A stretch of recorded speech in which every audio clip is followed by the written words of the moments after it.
नमस्कार दोस्तों, स्वागत है आपका Rahul the story director channel पर। आज जो कहानी मैं आपको सुनाने जा रहा हूँ वो कहानी मुझे मेरे एक दोस्त ने शेयर की और उसने बोला कि मैं किसी भी तरह की पर्सनल इंफॉर्मेशन शेयर ना करूँ। इसी वजह से मैंने कहानी के किरदारों के नाम चेंज कर दिए हैं। अगर आपको ये वीडियो पसंद आए तो आप चैनल को सब्सक्राइब जरूर करें, वीडियो को लाइक और नीचे कमेंट जरूर कर दें। ये वीडियो उन दोस्तों के साथ भी जरूर शेयर करें जिन्हें हॉरर कहानियां सुनना पसंद है।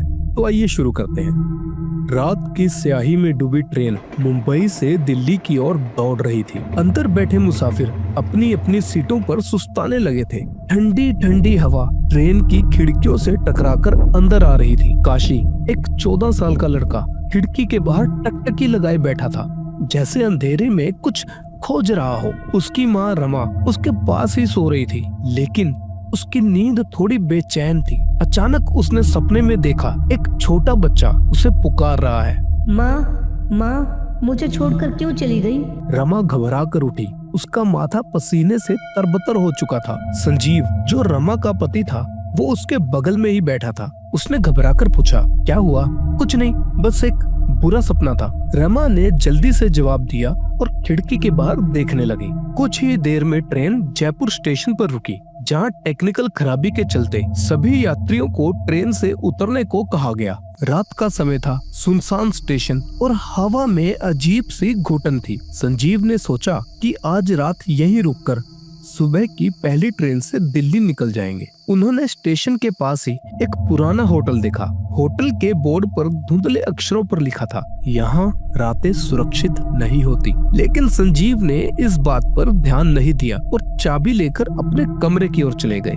जैसे ही काशी ने कमरे में कदम रखा, उसे अचानक सिर में एक चुभन महसूस हुई।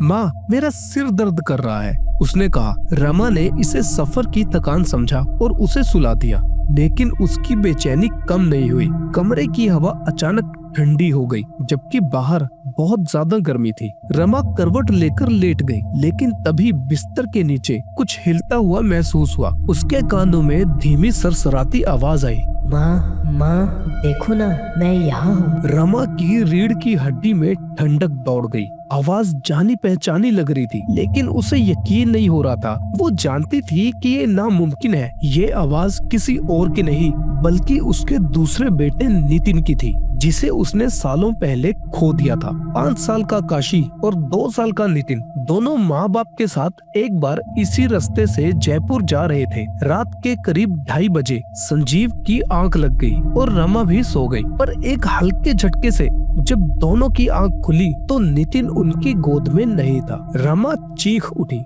दोनों ने ट्रेन में हर जगह उसे ढूंढा और अंत में उसे एक दरवाजे के पास बैठे देखा। वो बिना हिले डुले वहाँ बैठा था, जैसे किसी ने उसे वहाँ पर बैठाया हो। रमा और संजीव दौड़कर उसके पास पहुँचने ही वाले थे कि तभी नितिन ट्रेन से नीचे गिर गया और ये देखकर रमा और संजीव की दुनिया वहीं ठहर गई। रमा की आंखों से आंसू छलक आए। उसी क्षण कमरे का तापमान और गिर गया। खिड़कियां अपने आप कांपने लगी। संजीव, वो चिल्लाई, लेकिन तभी बिस्तर के नीचे से एक कंकाल जैसी हथेली बाहर निकली और धीरे धीरे रमा की तरफ बढ़ने लगी। उसका दिल तेजी से धड़कने लगा। तभी उसने सुना, माँ, देखो ना, मैं हूँ आपका नितिन। रमा को याद आया कि बुजुर्गों ने कहा था, छलावा हमेशा अपने परिजनों का रूप धरता है, लेकिन अगर वो तुम्हें पुकारे तो कभी मुड़कर मत देखना। वहीं दूसरी तरफ काशी की हालत भी बिगड़ने लगी। उसका शरीर हवा में झूलने लगा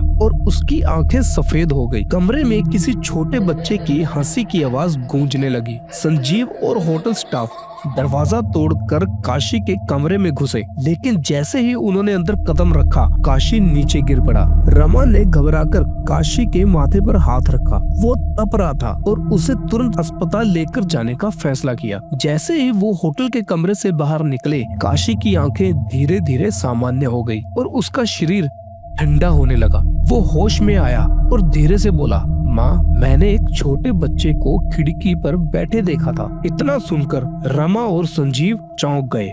सुबह की ट्रेन पकड़कर वो दिल्ली पहुँचे और दिल्ली पहुँचते ही वो एक पंडित के पास गए। उन्होंने पंडित को पूरी कथा सुनाई और पंडित ने पूरी बात सुनने के बाद मुस्कुराकर जवाब दिया, जिसे तुम नितिन समझ रहे थे वो नितिन नहीं था, वो एक छलावा था जो तुम्हारे दुख का फायदा उठाकर तुम्हें अपने जाल में फंसाना चाहता था। रमा और संजीव सन्न रह गए। तो क्या वो नितिन की आत्मा नहीं थी? पंडित ने धीरे से कहा। नहीं, वो नितिन की आत्मा तो नहीं थी, लेकिन नितिन तुम्हारे साथ ही है। वो नितिन की आत्मा ही थी जिसने उस रात उस राक्षस से, उस छलावे से तुम लोगों की जान बचाई। इतना सुनकर वो इत्मीनान से घर आ गए और नितिन का धन्यवाद करने लगे। पर कहानी खत्म नहीं हुई। लेकिन जब वो घर लौटे तो काशी के कमरे में एक छोटी सी हथेली के निशान वाली राख मिली, जैसे कोई आकर उन्हें अलविदा कह गया हो। लेकिन सवाल ये था कि वह वाकई अलविदा था या फिर एक और छलावे की रात उनका इंतजार कर रही थी। दोस्तों, कैसी लगी आपको ये कहानी? अगर आपको ये कहानी पसंद आई तो आप इस वीडियो को लाइक जरूर करें, इसे शेयर जरूर कर दें और आने वाले अपडेट्स के लिए और ऐसी ही अमेजिंग कहानियों के लिए आप हमारे चैनल को जरूर सब्सक्राइब करें। Thank you.